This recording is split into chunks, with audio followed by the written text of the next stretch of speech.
Good morning and welcome to the opening morning of Brand Licensing Europe 2024. My name's Ian Hart, I'm the Senior Digital Editor for License Global. I'm joined here this morning by Sarah Lawrence, who is the owner of This Is Iris. Sarah, thank you very much for joining us this morning. No, very welcome. Let's start by what brings you here. Why are you at Brand Licensing Europe this year, and what do you hope to accomplish from the show this year as an exhibitor? Well, I've been lucky enough to come to the show since it began 25 years ago, initially as a licensee as the first part of my career. But yeah, the last 10 years I've been part of my own agency called This Is Iris, so it's really important just to be here, meet with friends, but also make new discussions and hopefully new deals. And let's explore some of those artists that you represent in a little bit more detail. Can you tell us about some of those and some of the deals and products that are most memorable to you over the last, say, 12 months or so? A lot of the people that we represent are just true creatives, really celebrating what they're developing and the effort they put into their portfolios, which is really important. Some of the standout moments, Georgia Breeze, a fantastic artist and designer, surface pattern designer actually from Cornwall. She's had an unbelievable 18 months just coming through the core categories, from paper products to homewares to textiles, which has been very exciting. We'll be announcing some new deals for British fashion brand Their Nibs, known very well for their PJs and nightwear that they do in their really eccentric colours and patterns for quite a few retailers direct.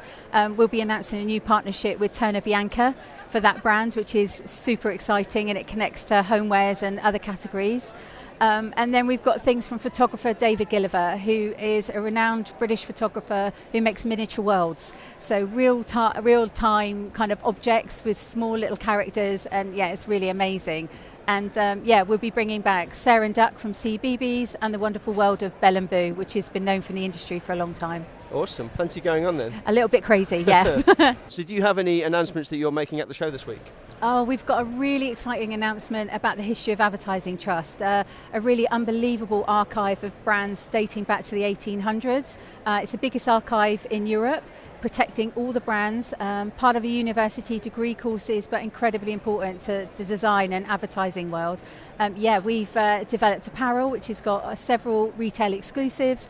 We're also doing accessories and gifting and stationery. So yeah, it's a really exciting time for this amazing archive, with any funds that we can make and generate for it going back to protect this archive and keep it safe for years to come.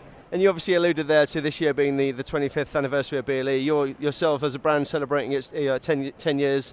What are you doing to mark the occasion? Are you anything planned this week or this year to celebrate? Yeah, I think we've spent the whole year just thanking our partners as well. It's different when you're a licensee, and it was a wonderful introduction to my life in licensing. But the last 10 years, it's about taking those relationships and developing it for others, for the other creatives. And yeah, we're definitely saying a lot of thank yous this week. But you know, we can't beat the 25th anniversary and a party that's going on tonight. So we'll definitely be there celebrating with licensee friends and helpers who've supported us along the way. Let's talk a little bit more about art and design more generally then. It's obviously an integral part of licensing. Can you tell me a little bit about what's trending in that space at the moment? I think it's really unusual. Normally you see trends coming through. It will be either colour palettes, Pantone, the references, textures, surface pattern, AI. There's always a trend coming through. But I think I would say as an artist that comes through, you need to look commercially. Does your work look beyond greeting cards or calendars? So we try and develop our relationships with our creatives, both personally but also creatively.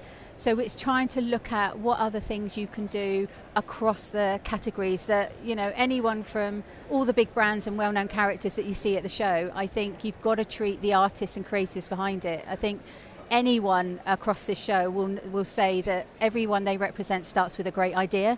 And that great idea is as important to creatives that are coming through as it is for the brands that are already established. And what about you, for your brand? What's next for you? What can you tell us about over the next 12 to 18 months? Anything on the horizon that you can share with us? Yeah, I think there's going to be some really exciting things going on. We've got lots of retail discussions going on, which is fantastic for Their Nibs, which I mentioned earlier. Some major partners come on board only yesterday, which was fantastic, and we'll be announcing that with you later on in the show. And also, I think we've got to watch out for Georgia Breeze, and also in 2026 is Beryl Cook's 100th anniversary. A completely different angle for art and design licensing, but one that's done us very well for the past 10 years. Whether you love her or hate her, Beryl Cook has an absolutely amazing place within licensing. We've done some recent collaborations with Studio Voltaire, which is an unbelievable gallery in London, partnered with and collaborated with lots of other well-known artists and brands. So yeah, do look out for a bit of bonkers things going on with Beryl Cook.